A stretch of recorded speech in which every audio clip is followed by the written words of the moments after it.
What's going on, guys? It's ODB, and I'm here to bring you the full auto high Capa budget build.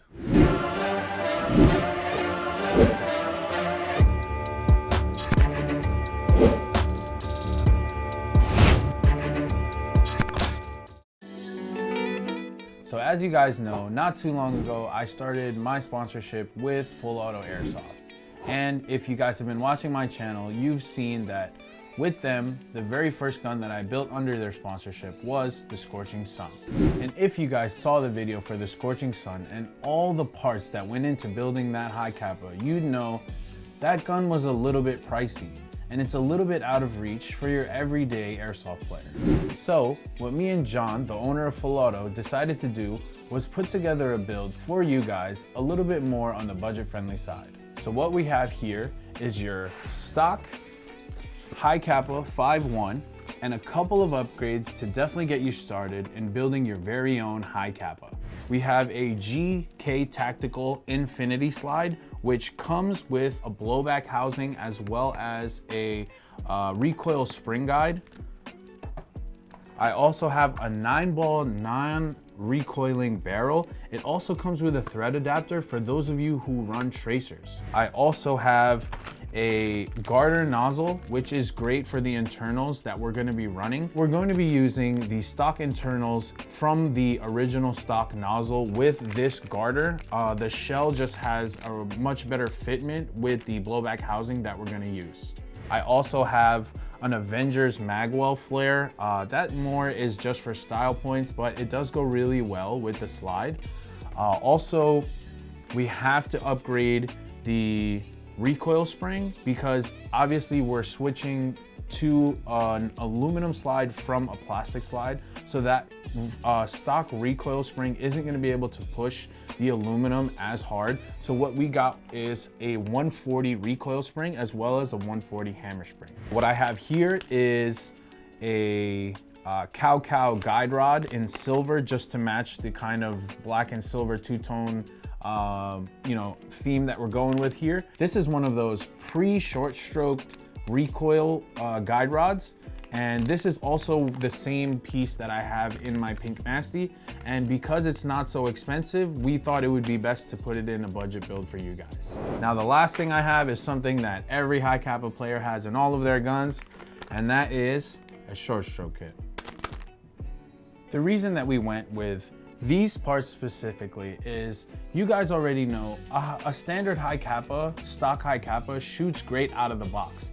But with these parts, it'll help you elevate your game just the tiniest bit, and this gun will be shooting much better than your average stock high Capa. So now that we know what's going inside the high Capa, let's get to the build.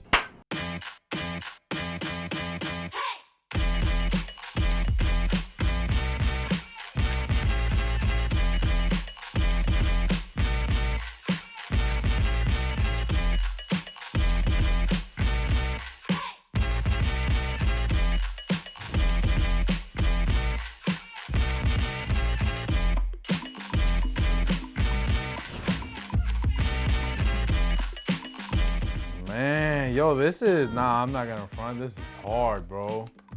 I would rock this. Somebody was like, yo, DB, switch. I'll switch for this. I would switch for this, bro. Nah, bro, So as you guys can see, this is the finished product of the Full Auto budget build. Honestly, I did have some trouble when it came to putting the stock internals into the aftermarket nozzle. I honestly always have that issue. So if anybody has any tips or tricks in how to do that, please leave them in the comments below. If you guys have been following my channel, you know I look at every single comment, whether it be a good one or a bad one, and I always give my response just because I want to be involved with the community. So please let me know if there's an easier way, because that took like 20 to 30 minutes and that was killing me. But other than that, everything was really cool. I have this barrel at home, but I didn't put it into any of my pistols. I do really like it. It's one of the non-recoiling barrels by Laylax 9-ball. I think it's the same thing. I really love the fact that it comes with a thread protector and that you can take it out and then you can actually put on 14 millimeter threads. It has the 11 millimeter on the inside, and then you can just run a tracer like that. So I really like that. Obviously the magwell was more of a just, you know, a looks kind of thing, but I really think this pistol came together very well. I think the GK Tactical Infinity markings here it's pretty dope. I really like the design. I was able to put 4 short strokes in here with a pre-short stroke guide rod. There you go. And if you guys want to see it, it is snappy. I think that this pistol, the way that it is actually a great pistol already. If there were things that you wanted to do to it, that is the beauty of a budget build or even just like a starter kit. This has the meat and potatoes of exactly what you need. After this, all you have to do is put your flare on it and whatever other internals you'd like. For instance, you could put a different trigger on it. You could change the hop-up barrel, the hop-up or the barrel, because those are still stock internals. Again, this pistol, shooting snappy, and I can't wait to test it out on the field. So if you'd like to purchase this pistol or for any of your airsoft needs, please go to fullautoairsoft.com and use my code ODB.Airsoft for 5% off and reward points towards the store. Thank you guys so much for watching this video. I'm ODB, and I'll see you guys in the next one. Peace.